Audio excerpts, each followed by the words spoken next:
বাসর রাতেই চুক্তি। তিতলি ফিরলে কি রাহির সঙ্গে সম্পর্ক ছিন্ন করবে রাহুল? হ্যাঁ বন্ধুরা, ঠিক এমনটাই দেখতে পাবো আমরা শুধু তোমারই জন্য সিরিয়ালের আসন্ন পর্বে। বিয়ের আসরে হঠাৎ সবকিছু উল্টে যায়। তিতলি সকলের সামনে রাহুলকে লজ্জায় ফেলে বিয়ে ভেঙে বাড়ি থেকে বেরিয়ে যায়। এই অপ্রত্যাশিত পরিস্থিতিতে দুই পরিবারই পড়ে চরম সংকটে। তখনই পরিবারের মান বাঁচাতে রাহুলের বাবা একটি কঠোর পদক্ষেপ নেন। রাহিকে নিজের ছেলের বউ হিসেবে স্বীকার করে নিয়ে রাহুলের সঙ্গে তার বিয়ে সম্পন্ন করেন। রাহি শুরুতে অস্বীকার করলেও পরিবারের অপমান আর পরিস্থিতির চাপে শেষমেশ বিয়েতে রাজি হয়ে যায়। অন্যদিকে রাহুলও কোনো কথা না বলে সব মেনে নেয়, যেন ভেতরে ভেতরে সে শুধু অপেক্ষায় আছে। কিন্তু এই বিয়ের পেছনে লুকিয়ে থাকে এক অব্যক্ত কারণ। বাসর রাতেই চুক্তি। তিতলি ফিরলে কি রাহির সঙ্গে সম্পর্ক ছিন্ন করবে রাহুল? হ্যাঁ বন্ধুরা, ঠিক এমনটাই দেখতে পাবো আমরা শুধু তোমারই জন্য সিরিয়ালের আসন্ন পর্বে। বিয়ের আসরে হঠাৎ সবকিছু উল্টে যায়। তিতলি সকলের সামনে রাহুলকে লজ্জায় ফেলে বিয়ে ভেঙে বাড়ি থেকে বেরিয়ে যায়। এই অপ্রত্যাশিত পরিস্থিতিতে দুই পরিবারই পড়ে চরম সংকটে।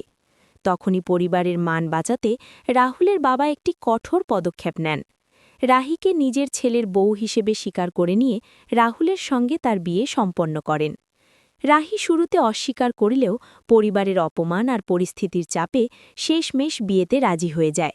অন্যদিকে রাহুলও কোনো কথা না বলে সব মেনে নেয়, যেন ভেতরে ভেতরে সে শুধু অপেক্ষায় আছে। কিন্তু এই বিয়ের পেছনে লুকিয়ে থাকে এক অব্যক্ত টান। সবচেয়ে বড় ধাক্কাটা আসে বাসর রাতে। নতুন জীবনের সূচনায় যেখানে থাকার কথা ভালোবাসা আর বিশ্বাস, সেখানে রাহুল রাহির সামনে এগিয়ে দেয় একটি তালাকনামা। শান্ত কণ্ঠে সে বলে, এই বিয়ে কেবল পরিস্থিতির ফল। তার মনে এখনও তিতলির জায়গা অটুট। যদি তিতলি কোনোদিন ফিরে আসে, সে রাহিকে ছেড়ে তিতলিকেই বরণ করে নেবে। রাহি এই কথা শুনে ভেতরে ভেতরে ভেঙে পড়লেও নিজেকে সামলে নেয়। পরিস্থিতি বুঝে কোনো কলহ না বাড়িয়ে সে চুপ করে সব মেনে নেয়, কারণ সে জানে এই সম্পর্কের ভিত্তিটাই গড়া হয়েছে এক অদ্ভুত শর্তের ওপর।